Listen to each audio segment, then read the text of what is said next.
I did not sleep the night before selection. I lay on the narrow cot assigned to me in the wardhouse, my heels pressed against the wooden end, staring at the cracks in the ceiling while 23 other boys breathed, shifted and snored around me.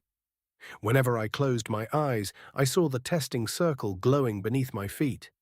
Sometimes it sent me to the right, sometimes it sent me to the left. The left was always worse. I had turned 18 2 months earlier, which had given me far too much time to think about what was coming. Every child in the Bastion knew the year of their selection. We counted towards it from the moment we were old enough to understand what the walls meant. At 18, everyone was tested for a magical connection. Half became honored, the rest remained behind. The numbers said 1 in 2. Fear made it feel closer to 1 in 100.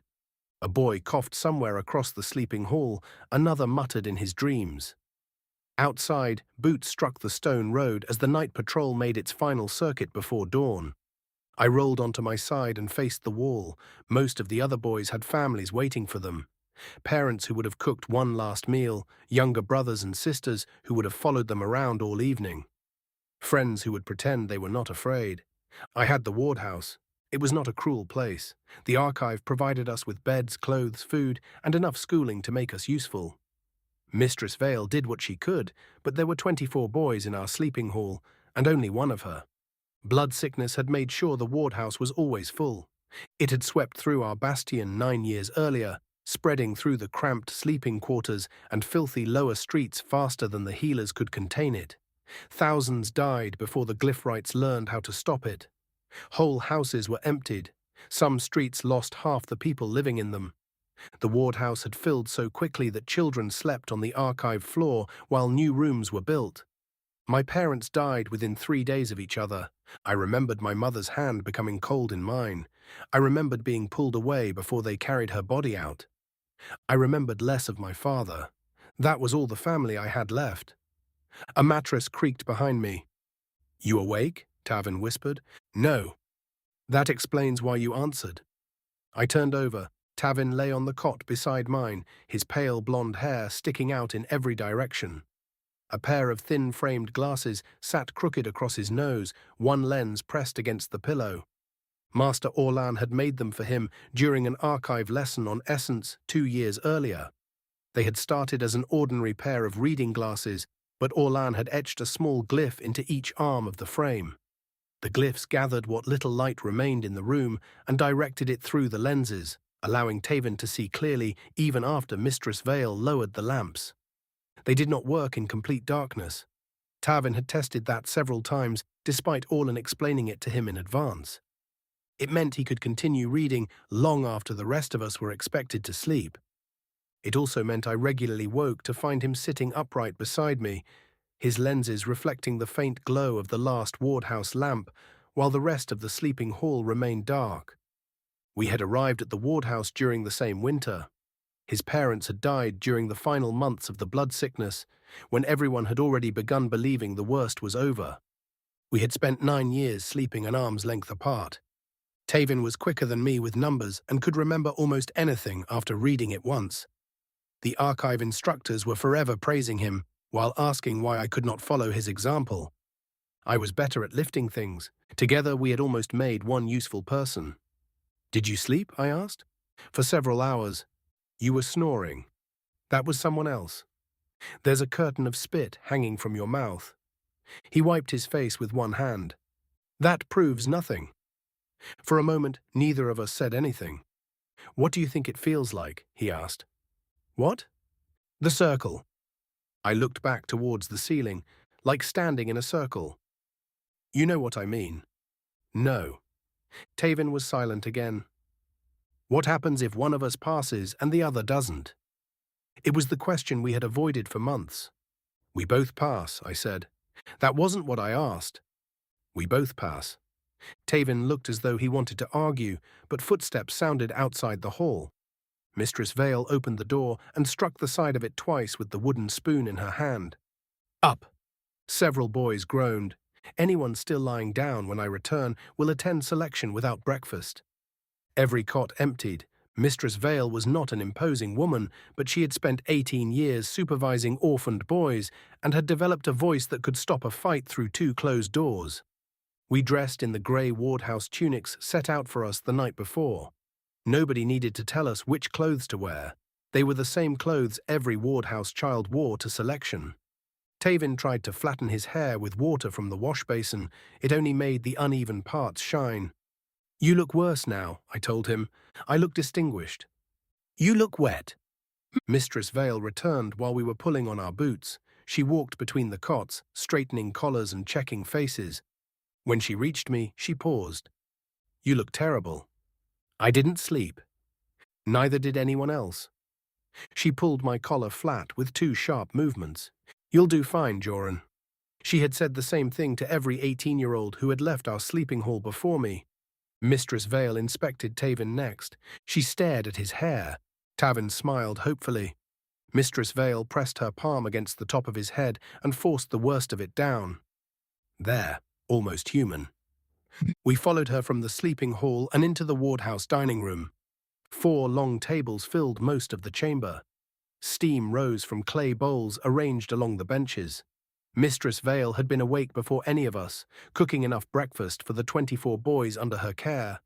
Each bowl held thick broth and strips of shredded monster meat. Nobody knew exactly what kind. The archive received meat from the Warmages every week.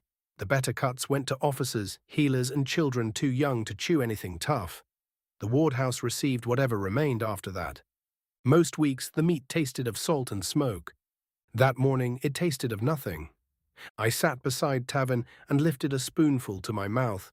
My stomach tightened before I could swallow it. Around us, the younger boys ate quietly. They normally fought over larger pieces of meat or argued about who had stolen whose bread substitute. That morning, nobody complained. They kept glancing towards the 18-year-olds seated together at the end of the table. Mistress Vale moved between us, adding more broth to bowls that did not need it. "You should eat," she said when she reached me. "I am eating." "You have been holding the same spoonful since I crossed the room." I forced it into my mouth. Tarvin leaned closer. "If you fail, can I have your boots?" Mistress Vale struck the back of his head with her spoon. "Ow." "You will both pass," she said. Tarvin rubbed his head. "You hit me harder than that when you're confident." Mistress Vale stared at him. "Eat." He obeyed. The archive bell rang as I scraped the last pieces of meat from the bottom of my bowl. Its first strike rolled through the wardhouse and across the bastion like thunder. Every spoon in the room struck clay. Some slipped from open hands. Others simply fell against the sides of their bowls. No one moved to pick them up. The archive bells in all 100 bastions were connected through written magic. 10 Crown Bastions and 90 Bastion cities, each divided into 10 sectors. When the signal was sent, all 1,000 bells rang at the same instant. In some bastions, selection began at dawn. In others, it began beneath the midday sun or in the middle of the night. No 18-year-old escaped the sound. The second strike followed, then the third. Selection had begun. Mistress Vale placed her spoon on the table. "Finish what is in your mouths," she said, "then stand." We rose together. The younger boys watched us from the tables. Some looked frightened. Others stared as if we had already become heroes. A boy named Pell, who had only been in the wardhouse for 3 months, stepped away from his seat and wrapped both arms around Tarvin. Tarvin froze before awkwardly patting him on the back. "You'd better come back," Pell said. "I'll visit," Tarvin promised. The word sounded too certain. Mistress Vale led us into the front hall. She checked each of the 18-year-olds one final time, though there was nothing left to adjust. When she reached me, she placed one hand against my cheek. For 9 years, she had fed me, clothed me, shouted at me, and dragged me before archive instructors whenever I tried to avoid lessons. She had never touched my face before. "Whatever happens in that circle," she said, "stand straight." I nodded. Her hand fell away. Then she opened the wardhouse doors. The roads were already full. Families crowded around their 18-year-olds as they moved towards the sector square. Some parents held their children's hands. Others walked beside them in silence, as if speaking might break whatever courage they had managed to build. Most goodbyes had already been said in private. The ceremony was not a place for long embraces.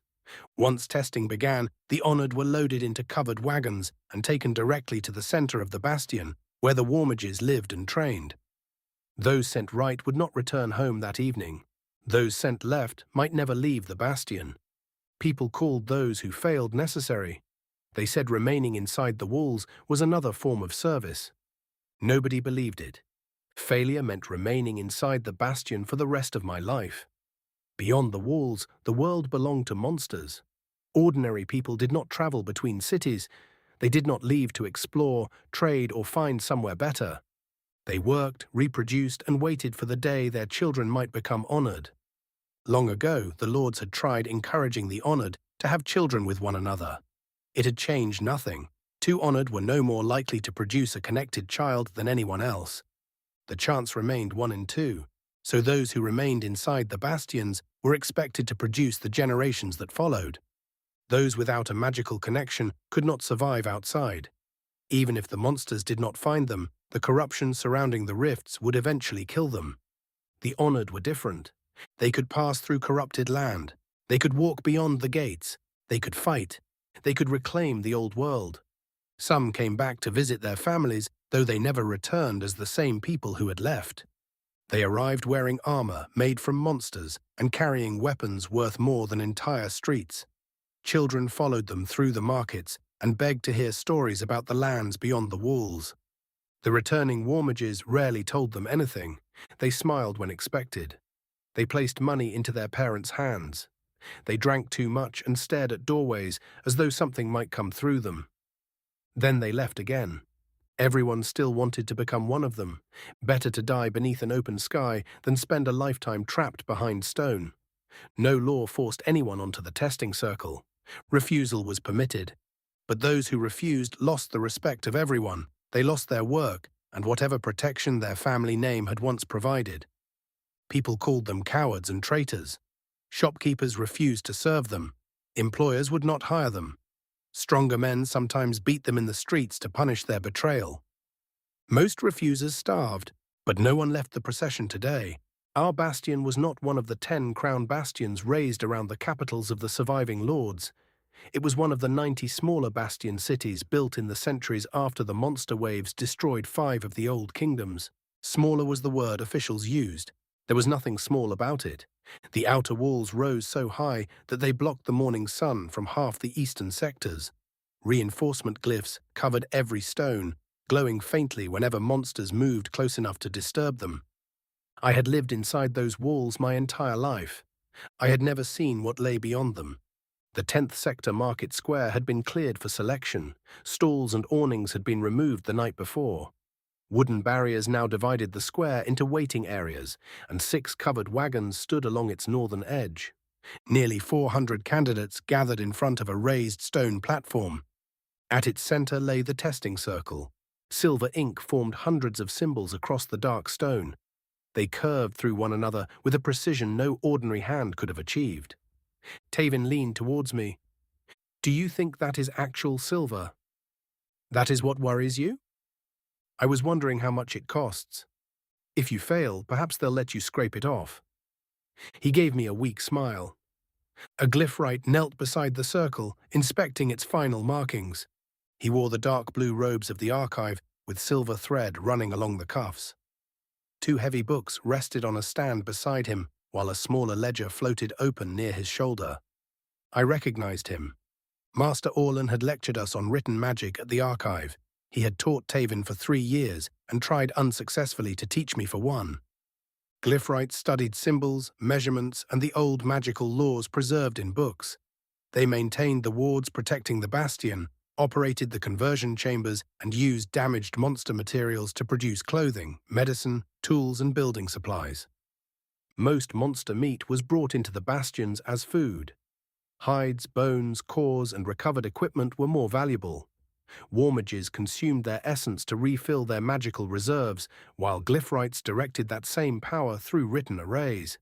Creating food from essence was possible, but wasteful. It was done only during shortages and sieges. Humanity needed every fragment of power it could recover.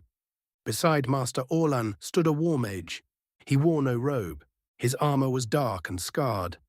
A silver plate had been fixed over his left shoulder, marking him as a silver-ranked Warmage.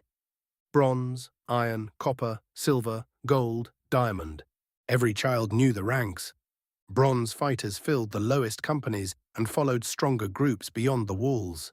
Diamond Warmages commanded armies and defended entire bastions. Above even them stood the Magi. Magus was not another rank. It was a political office reserved for the most powerful and ambitious Warmages. They advised lords, controlled military policy, and came to the quadrants to ensure that we had everything we needed. The silver Warmage had shaved his head close, revealing a pale scar that ran from behind his ear to the base of his neck. A sword hung at his side, although nobody in the square believed he needed it. People whispered that experienced Warmages could tear a man apart without moving their hands. The silver Warmage stepped onto the platform. Candidates, form 4 lines. Families and observers will remain behind the barriers. Anyone interfering with selection will be removed. His voice carried across the entire square without effort. The crowd shifted immediately. Wardhouse attendants directed us towards the nearest line. Families released their children reluctantly and moved behind the barriers. A few candidates cried. Most tried not to. Tarvin stepped into the line ahead of me, but before I could follow, one of the shorter boys moved into the space behind him. Ellis. We knew him from the archive lessons. He was quiet, serious, and at least as intelligent as Tarvin, though he lacked Tavin's talent for reminding everyone of it. I took my place behind Ellis. Tarvin looked back at me over the shorter boy's shoulder. Both of us, he said, both of us. Master Orphan placed his fingers against the outer edge of the testing circle. Silver light moved through the written symbols. The first girl was called onto the platform. She stepped into the center of the circle and held her arms stiffly at her sides. For several seconds, nothing happened. Then the entire circle shone white. Connected, Master Orphan announced. The crowd erupted. The girl covered her mouth with both hands. Her family called her name from behind the barriers as an attendant guided her to the right. Honored. She climbed into the first covered wagon with tears running down her face. The next candidate entered the circle. Its light turned grey. Unconnected. The boy stood frozen. Master Orphan recorded the result in his floating ledger. Then he looked at the boy. For a moment, the professional calm left his expression. He gave the candidate a small, apologetic nod before gesturing towards the left side of the platform. There were hundreds still waiting. The boy lowered his head and obeyed. The next candidate passed. The one after him failed. Then 3 passed in succession. Every time the circle shone white, families cheered and shouted the candidate's name. Every time it turned grey, the square fell silent. I tried to count the results. After 30 candidates, I lost track. After 50, my hands had begun to shake. Tarvin stood ahead of me, rubbing his palms against his tunic. You'll wear through it, I said. Good. Then they'll have to issue me a Warmage uniform. His voice cracked on the final word. The line shortened. Master Orphan called another candidate, then another. Eventually, only 2 people remained between us and the platform. Tarvin looked back at me. Both of us, he said. Both of us. The candidate ahead of him passed. Then Master Orphan called Tarvin's name. Tarvin climbed the steps too quickly and caught the front of his boot against the platform. He stumbled, windmilled his arms, and barely stopped himself from falling into the circle.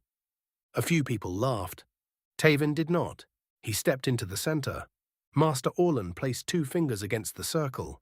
Silver light spread beneath Tarvin's boots. For one terrible moment, it remained colorless. Then it turned white. Connected. Tarvin released a sound somewhere between a laugh and a sob. His shoulders collapsed as though someone had cut ropes holding them in place. Master Orphan smiled at him, not the brief professional expression he had given the others, a real smile. I expected nothing less, he said. Tarvin looked towards me. The old grin returned to his face. Then an attendant guided him towards the covered wagons. I watched him climb inside. Relief for him twisted into something uglier inside my chest. If I failed, he would leave without me.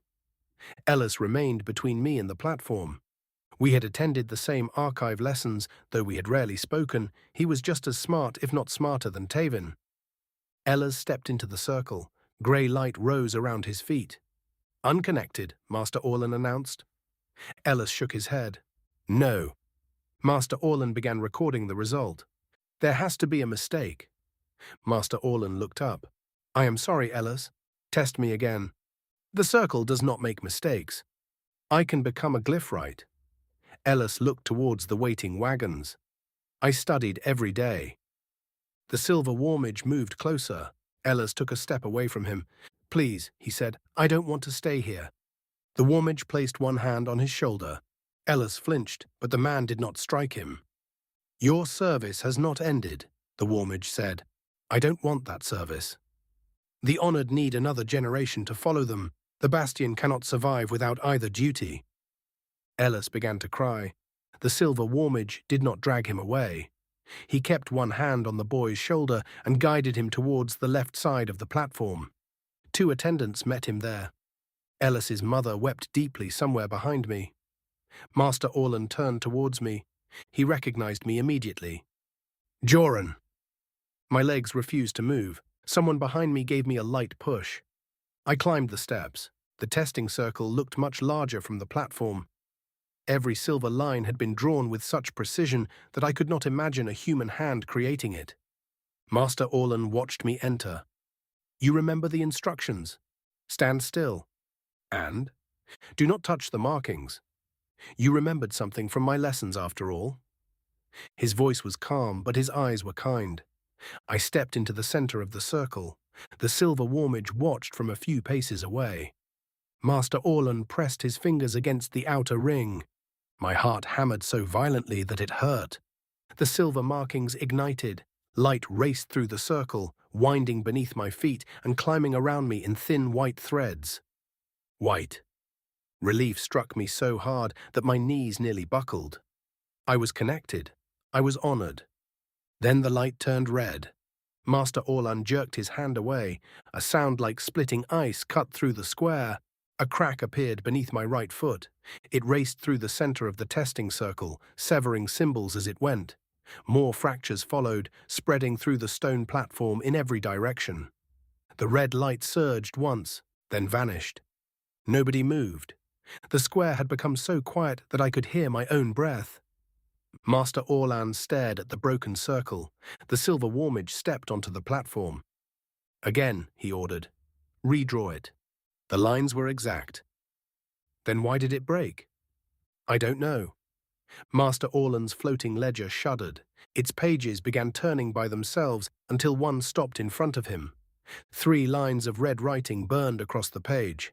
Master Orlan read them. The color drained from his face. The silver Warmage noticed. What is it? Master Orlan looked towards the crowd before lowering his voice. 3 other testing circles have reported identical fractures. Where? 1 in the 4th Crown Bastion. 2 in eastern Bastion cities. When? Master Orlan looked back at the ledger, the same moment as this one. The silver Warmage went still. All 3. To the 2nd. His eyes moved from the red writing to the broken circle beneath my feet. Then this makes 4. Master Orlan swallowed. 4 circles spread across the new world, breaking at precisely the same moment. The Warmage looked at me, not at the fracture, at me. I have heard of this happening before, he said. Master Orlan turned towards him. When? 5 years ago, the 6th Crown Bastion. There was no report. There was a report, the Warmage said. It was sealed before anyone outside the Crown Bastion could read it. Master Orlan stared at him. How do you know? The officer overseeing that selection served with my former commander. The Warmage's jaw tightened. A Magus arrived before sunset. The supervising officer was confined for 3 months and questioned until he could barely remember what he had originally seen. The Glyphwright responsible for the circle lost his position. Master Orlan glanced down at the fractured array. What happened to the candidate? Officially? The Warmage looked at me again. He was lost during training. The way he said it made the meaning clear. Nobody believed the official account. Master Orlan looked towards the floating ledger. These reports came through the sector network. I cannot erase what happened in the other bastions. I am not asking you to. The Warmage pointed towards the entry beside my name. A thin red fracture had appeared through the writing. "Our ledger has not been sealed," he said. "Remove the mark beside the candidate's name, record his connection, and report the circle as damaged." Master Orlan's expression hardened. "Garin, you have no authority over archive records." Orlan stopped. His eyes flicked towards me, as though he had revealed something he had not intended to. "No," Garin said, clipping each word. "I do not." For several seconds, neither man spoke. The crowd beyond the platform had begun murmuring. People strained against the barriers, trying to see the broken circle. Master Orlan lowered his voice. "If I declare the array faulty, the archive will hold me responsible. You inspected it before selection. 3 times. And you certified it. Yes. Then a failure this severe will be treated as negligence. At best." Garin looked down at the cracks. "If you record what truly happened, a Magus will come here." Master Orlan said nothing. "You know what happened to the last Glyphwright," Garin continued. "Reporting this will not protect you." "And falsifying the ledger will?" "No." Garin stepped closer. "But I will sign the incident report." Master Orlan looked up sharply. "You are not responsible for the testing array." "I supervised the ceremony. I inspected the platform before the candidates arrived, and I ordered selection to proceed." "That is not true." "It will be in my report." Master Orlan studied him. "You would accept responsibility for an archive failure." "I would rather answer questions about a cracked platform than explain to a Magus why our circle broke at the same moment as 3 others." "What if the other 3 sectors report their candidates?" "They will." "Then the Magi will know something happened." "They will know about 3 candidates," Garin said. "They do not need to know about a 4th. Master Orlan looked at me. "What would they do to me?" I asked. Neither man answered. Garin crouched beside the fracture and examined one of the severed symbols. "The circle turned white before it broke," he said. Master Orlan hesitated. "Yes." Then his connection was confirmed. The light turned red. "After the array began to destabilize, that is not what happened. It is what the record can truthfully support." Master Orlan looked down at the damaged markings. "If this was a fault, it was not mine. I know. The archive will not care. I know that too." Master Orlan stared at Garin for several seconds. "You will sign the report." "Yes." "You will state that you inspected the platform." "Yes." "And that you ordered selection to continue after confirming the candidate's connection." "I will." Master Orlan's raised hand trembled slightly as he traced a symbol through the air. The red fracture beside my name disappeared. Only my name and the result beneath it remained. Connected. He turned to another page and began writing. Testing interrupted by structural failure of the primary array. Candidate connection confirmed before failure. Master Orlan stopped writing. "This could cost me my position." Garin looked towards the crowd.